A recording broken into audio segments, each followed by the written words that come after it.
You're listening to Now I've Heard Everything. Conversations with the icons of our time. Sports, politics, business, religion, the pop culture, it's everywhere, this battle. One group of people who've decided I'd rather cash in, even if it costs me who I am, versus those people who say I'm not going to. Former Ohio Congressman and Governor John Kasich. Today on Now I've Heard Everything, I'm Bill Thompson.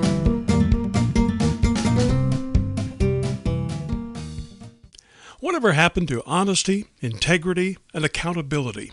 And not just from our politicians, but from our sports heroes, our entertainers, all leaders.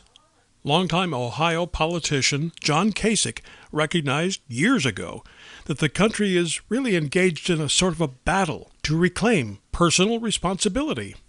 It was a message Kasich put forward in a 2006 book called Stand for Something.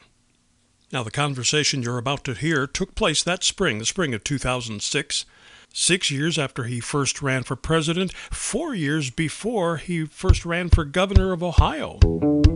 In just a moment, that conversation. This is one of the more than 10,000 interviews that noted radio personality Bill Thompson did over a 30-year span. Sit back and relax, unless you're driving, in which case, keep your eyes on the road. So here now, from 2006, John Kasich. This is something that's been in my craw for a long time. I used to be a lawmaker, and I found at the end of my career that I couldn't fix the things that bothered me the most. And you can't legislate courage, or you can't legislate character. You can attempt to write laws, but it's not going to be very effective. And so for a long time now, I've had a sense that we've been in a battle, and that is people who are willing to trade their reputations and their character for success. And, I just think that's a huge mistake for people to trade who they are away in order to get ahead. And I think if we look across different aspects of America, whether it's sports, where we see, a Barry Bonds breaking Babe Ruth's record, using steroids, versus a Pat Tillman who quit the NFL and gave up millions of dollars and lost his life in Afghanistan, or whether you look at the pop culture with you make a sex tape, next thing you know, you're on the cover of every magazine, like Paris Hilton, or, versus a guy like Bill Cosby, who stood up and told people to be responsible for their kids.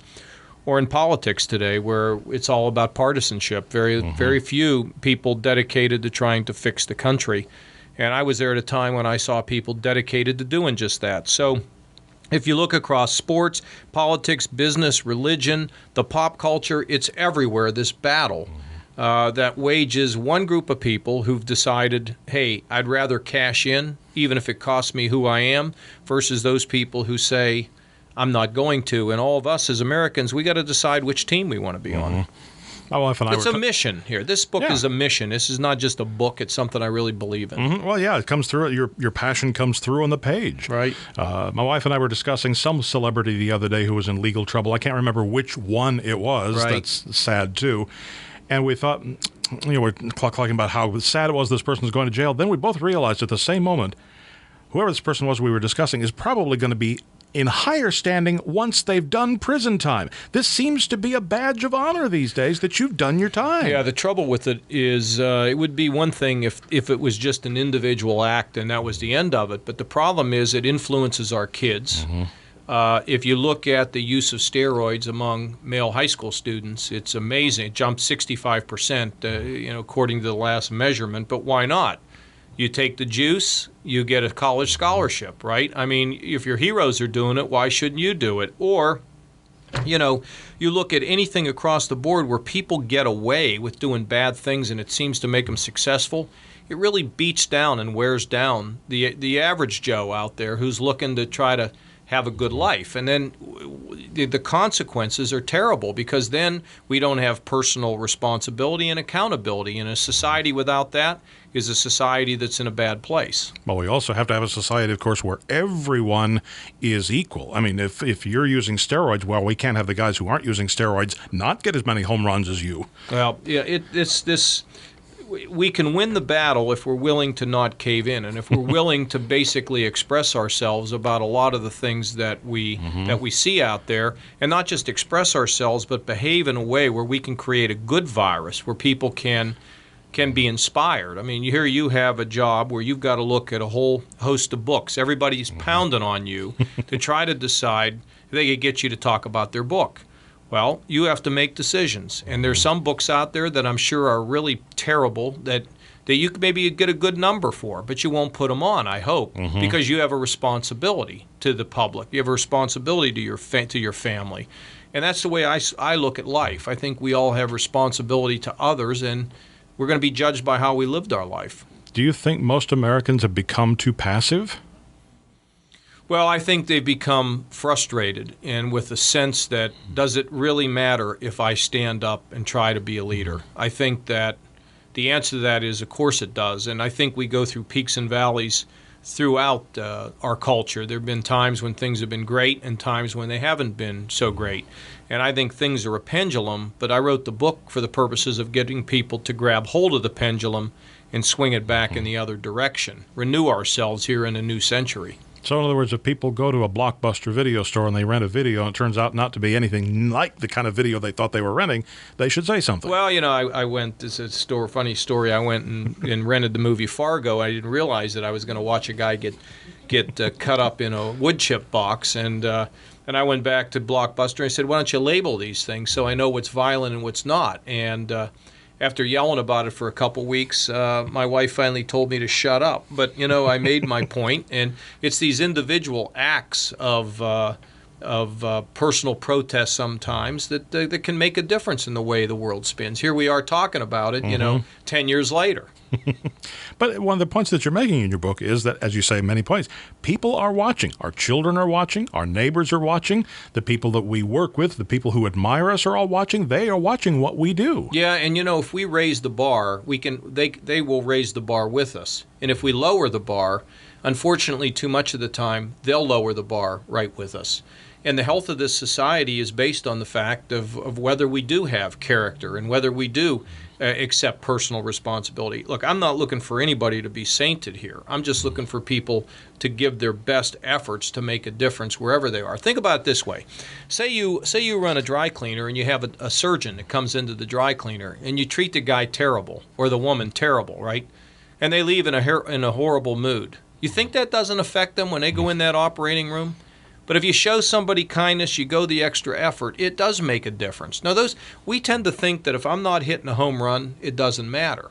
But I think that life is not based on home runs. It's based on a whole bunch of little singles that we can get that add up on-base together. percentage. Yeah, exactly. Yes. Small ball is right. Not working well for the Cubs right now, but that's a whole nother book for a whole nother time. Yeah. Many professional athletes, though, have said, I don't want to be a role model. I'm just I'm doing my best, and I never asked for this job of role model. I'm trying to be who I can be, the best I can be. I don't want kids to look up to me and be like me. Yeah, well, that's irresponsible because they're out on the stage. And when you're out on the stage, you have more responsibility than when you're not on the stage. And you can say, well, I don't think I ought to be a role model. Well, what should you do? Should people live down to the way you are?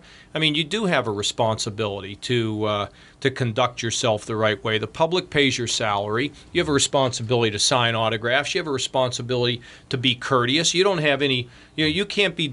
It can't be dismissed if you run up in the stands and beat a bunch of people up, or you're cursing at people, or you're just an arrogant idiot. You do have a responsibility to the public. You have a responsibility to the fans. You have a responsibility to the kids. Mm-hmm. And if you don't want to exercise it, fine. Then I'll put you in my next book. Maybe you won't care, but because maybe you don't read anything, But at the end of the day, people who are arrogant, that's where kids pick up. You remember when McEnroe was around throwing his tennis racket all the time? Well, you saw kids all over the country throwing their tennis rackets all the time. I look for people in this society that I think raise the bar. And sports is a prism of life. Mm-hmm. And it does matter what happens in sports. It does matter what we do when we're these pop stars. It does matter what we do. And we admire the people that really do stand for something. Mm-hmm. But again, as you point out in your book, it's not just for the famous and the visible to be to hold their behavior up. It's for all of us. It's for each one of us. Well, there's one thing I raise about education in here. We all know that there are schools in America where there's no education going on, where we know kids are in danger. We know that there's drugs or there's violence or combination. And I've always wondered, why is it that the teachers that work in that school at some point don't band together along with the administrators and stand outside the building and say, shut this place down? Now, people will say, well, they're fighting to make it better. At some point, whether it's going to be better. And you're talking about kids' lives and their future. So why not an act like that? Why not somebody just standing up and saying, this system doesn't work and it's cheating kids? Could you imagine the impact that something like that would have? Somebody would file a lawsuit, though, wouldn't they? Aren't we afraid of being sued? Well, I think we're afraid of a lot of stuff, and that's to some degree why we've entered this slump. Because people say, well, look what might happen to me.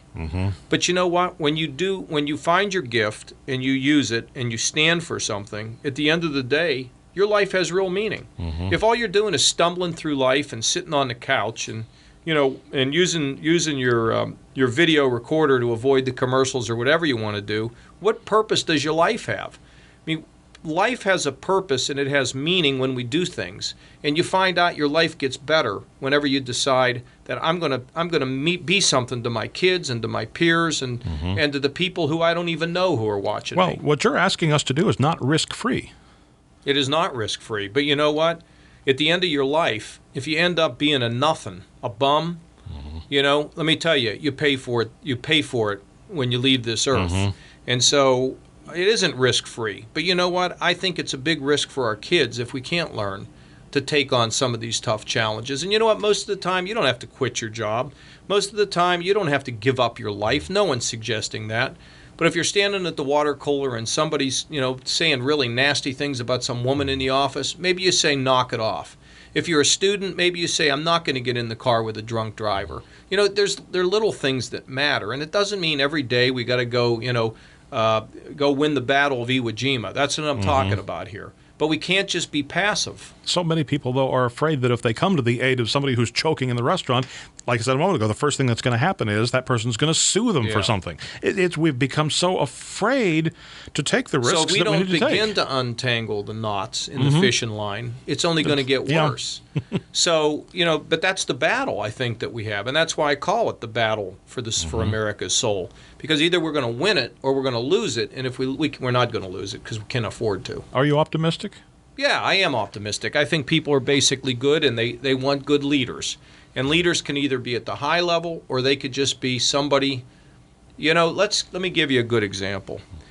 Just take it here in this radio station and say you have somebody that works at this radio station that has a disability, perhaps a mental disability, You can boot them out, maybe make your life easier. Or maybe you can put yourself in their shoes or in the shoes of their mothers and fathers or brothers and sisters, and you show a little compassion and you make a difference in their life. That's so fantastic. And I think people want to do that. I think people want to believe that they can make a difference. And they've been a little bit discouraged because of this celebrity culture that we live in, where it seems as though no one's held accountable. But look, I've been very successful in my life, and I can tell you, if you're doing things that are bad, at some point, it's going to catch up to you. You mentioned in the book that people often ask you, are you going to get back into politics to get done some of the things that you want to get done? And you haven't closed that door. No, but I don't have any real desire to get back into elected office. I did it for almost half of my life, and I don't have the fire for it. But see, I consider that to be a blessing. I mean, how many people spend a half their lifetime in politics who don't want to spend the rest of their lifetime in politics? So I have a life that's interesting, and I actually think that today I can have as much impact or more than I had when I was in public office. Well, you're doing quite well now on television and in print. Thank you. I think this book is a book for mothers and fathers, but I also think it's a book for their kids. And as I go and do my tour here promoting this book, it's funny how many mothers in particular say, I'm going to get my 18-year-old son to read this.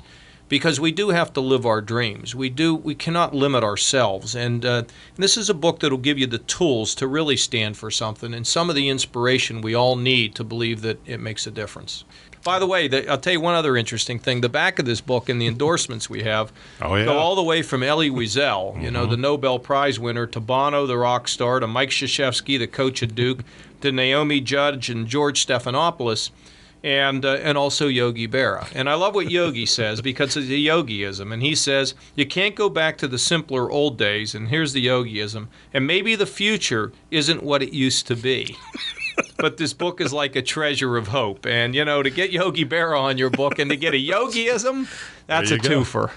John Kasich is 72 now. He lives in Ohio.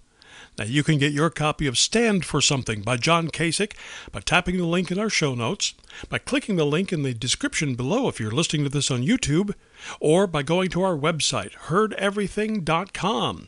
We may earn an Amazon commission if you make a purchase. Heardeverything.com is where you can also hear my 1993 interview with another former presidential candidate, Marianne Williamson. We let the fact that we argue over the means to a goal blind us to the power we have inherent in the fact that we agree on the goal. Instead, we're so busy bitching at one another. And my 2001 conversation with the woman whose business was founded on a principle of doing the right thing with honesty and integrity, the founder of The Body Shop, Anita Roddick. People don't want big brands. They want brands that have an honorable code of conduct. They want brands that not only produce great products, but they want to know that the company is also being honorable. And of course, we post new episodes of Now I've Heard Everything every Monday, Wednesday, and Friday, and you can find us everywhere you listen to podcasts. And thank you so much for listening.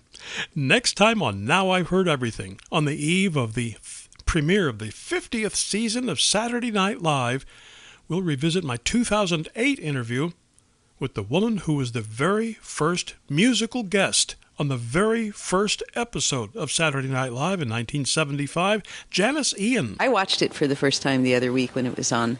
It was a little strange. I remember I sat there and I said to Pat, my partner, I don't know why I felt so ugly. I'm not that ugly, really. I'm okay looking. That's next time on Now I've Heard Everything. I'm Bill Thompson.